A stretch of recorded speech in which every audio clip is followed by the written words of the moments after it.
po, magandang gabi po sa inyo. This is our first record sa July 1st down to July 7th. Huwag kayong magtaka sa boses ko dahil katapos ko kagabi mag-live, ganito na po yung ending.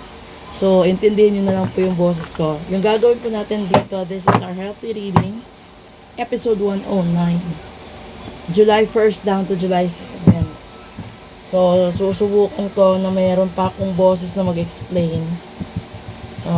Thank you dun sa sumali sa live kagabi. And I'll try my best na magkakaroon ako ng live this coming Friday. Kasi maraming humihingi ng live na ganun. Yun nga lang, hindi ko talaga magawa dahil sa ang dami kong kailangang sagutin lagi sa email. Yung nagtatanong doon via email. Yung nagme-message pala sa nagme-message doon sa Instagram. Hindi ko kasi ma-accommodate lahat ng questions doon sa Instagram kasi hindi naman ako laging nasa Instagram. Pero kung gusto niyo po mag-message doon, merong option yung Instagram na magra-route siya sa Messenger. So dito muna tayo kukuha ko ng isa. And this is it. The Knight of Wands. 1st of July, kapag sinabi kasing Knight of Wands, ibig sabihin nun, gawin mo yung pinakamahalaga na dapat mong gawin. Pero dahil ang topic natin is tungkol sa kalusugan, so siguro main doon na sinasabi sa atin ng universe, for the first day of July, hanggang sa ika-7th, mag-ingat ka sa kalusugan mo kasi merong mga bagay na hindi kontrolado ng katawan mo at meron din mga bagay na yung buong akala mo healthy ka, yung buong akala mo okay ka, pero bigla-bigla na lang nagkakaroon ng stroke, bigla-bigla na lang nagkakaroon ng incident or accident. So you have to take action on that side of your life. Wag puro social media. You visit your doctor if possible. You check your own BP. Basta lahat ng pwede mo gawin sa kalusugan mo, you have to double check. Dahil ito yung warning. You take action. Ibig sabihin, merong ibang tao sa inyo, hindi nyo rin alam na masama din yung nila sa inyo. Yung dasal, kasi may mga tao na nagdadasal ng masama sa kapwa. May mga tao din na naghahangad ng masama sa kapwa. Tatalab yun kung totoo. Hindi pa sinasabi doon yung hindi pa sinasabi doon yung mga kulam. Yung sinasabi ko sa inyo, halimbawa may mga taong nasaktan kayo, may mga taong masama ang loob sa inyo, and then may mga tao din na posible inutangan nyo, di nyo binayaran, masama din loob sa inyo, kaya patong-patong yung kamalasan sa buhay. Ngayon, kapag meron kang ganong sistema sa buhay mo or nakaraan mo, ang kalimitan na tatamaan sa'yo is kalusugan mo. Yun yung sasabihin kung naaalala ninyo, sinasabi ng mga tao, or lalo na ng matatanda, kaya siya nagkasakit, sinisingil na siya ng mga kasalanan niya.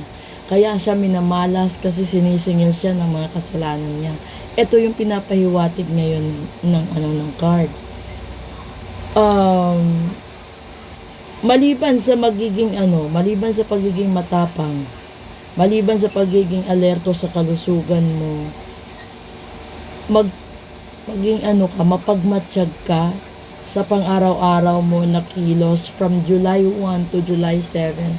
This is a general reading. So, kung sino yung makaka-resonate doon, yun na yun. Yung iba naman kasi hindi naman makaka-resonate kasi yung iba talaga minamalas kayo sa buhay dahil isinumpa kayo ng mga taong sinaktan nyo.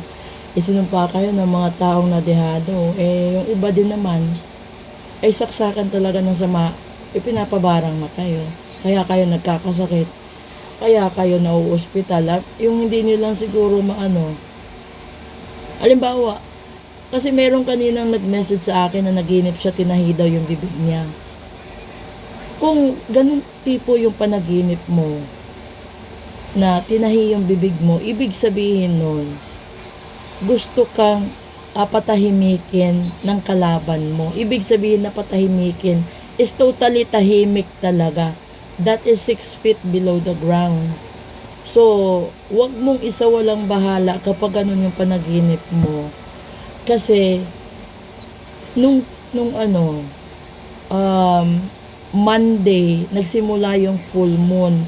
Nag-end up siya kahapon, yung full moon. So, ibig sabihin, pinagawa ka. And then, papasok pa yung first Friday, at rest pa yung numero. Doon yung delikado. So, kaya nga, maswerte yung sinasabi dito na card. Whatever you want to do it now. So, kung kailangan mong magmatsyag, kailangan mong mag-triple na check sa sarili mo, do it. Kasi, baka hindi mo mamalayan. Paglagpas ng Biyernes, tigok ka na. Baka paglagpas ng Biyernes, lugi na lahat ng negosyo.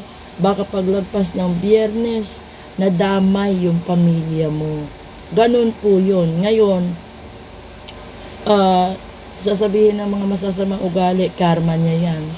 Sasabihin ng mga tao, ganyan nangyari sa kanya, sama niya kasi. Diba? Hanggang yun isasabi ng tao, hanggang libingan mo.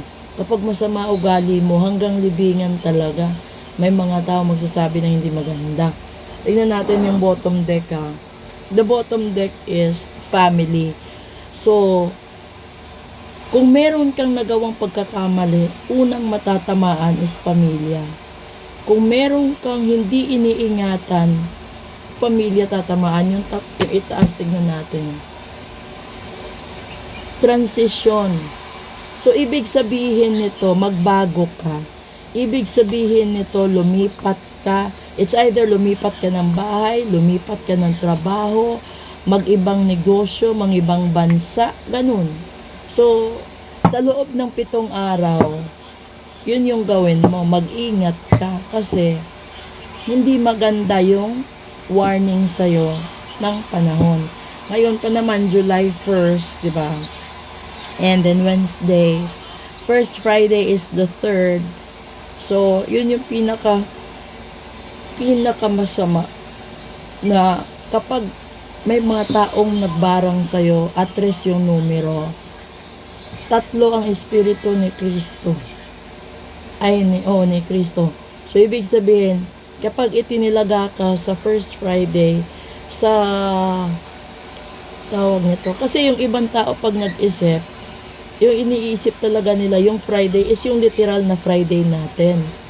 Yung natural na Friday. Ang hindi ninyo alam, doon sa mga taong gumagawa ng barang, kulang sumpa, hindi sila naghihintay ng Friday. Ginagawa nila yan 13 hours ahead sa first Friday. Bakit? Kasi yung isang araw merong 24 hours. So kung gagawin nila yan 13 hours ahead, kawawa yung binarang kasi ahead siya ng 13 oras bago niya malaman na nabarang siya. So kung hindi ka pa naniniwala sa barang at pinabayaan mo ng 24 hours hanggang 48, 72 hours hanggang umabot ng 1 linggo, 1 buwan, 1 taon, etc. pamalas ng pamalas ang buhay mo, pabigat ng pabigat ang swerte mo. And then dun papasok, kung matindi ang galit ng tao sa'yo, hindi lang ikaw yung madadamay, pati pamilya mo, pati trabaho mo, lahat-lahat sa buhay mo. And dun sila masaya, yun yung titirahin nila sa'yo. So, yan yung message sa healthy reading natin. Pupunta tayo sa daily reading natin. Intindihin nyo na lang muna yung boses ko. Magandang gabi po sa inyo. This is our July 1st down to July 7th healthy reading episode 109. Thank you and good evening po.